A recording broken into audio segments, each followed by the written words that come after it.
Iran ও যুক্তরাষ্ট্রের মধ্যে যুদ্ধবিরতি কার্যকর থাকলেও উত্তেজনা কমেনি মধ্যপ্রাচ্যে। যুক্তরাষ্ট্রের দেয়া 14 দফা শান্তি প্রস্তাব নিয়ে এখনও পর্যালোচনা করছে তেহরান।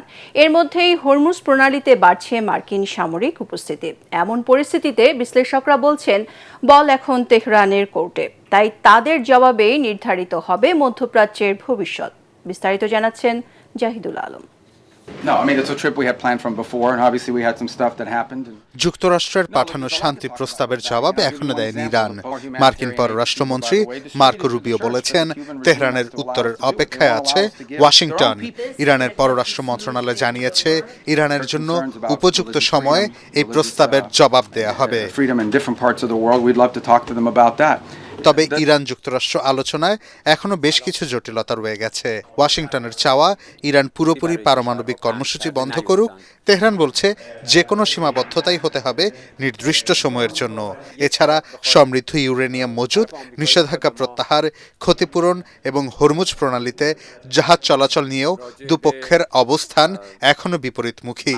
এরই মাঝে রাশিয়ার প্রেসিডেন্ট ভ্লাদিমির পুতিন জানিয়েছেন ইরানের সমৃদ্ধ ইউরেনিয়াম রাশিয়ায় হস্তান্তর ও সংরক্ষণে প্রস্তুত রয়েছে মস্কো।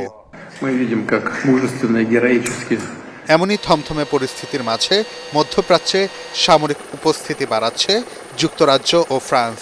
ব্রিটেন জানিয়েছে হরমুজ প্রণালীতে আন্তর্জাতিক জাহাজ চলাচল সুরক্ষায় রয়্যাল নেভির যুদ্ধজাহাজ HMS ড্রাগন মোতায়েন করা হচ্ছে। আর ফ্রান্স লোহিত সাগরে পাঠিয়েছে শার্ল দ্য গল বিমানবাহী রণতরী।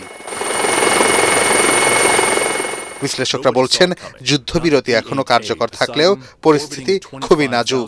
তাদের মতে তেহরানের জবাবের ওপরই নির্ভর করছে মধ্যপ্রাচ্যের উত্তেজনা প্রশমন। Zahidul Alam, ATN Bangla. Diesel electric propulsion that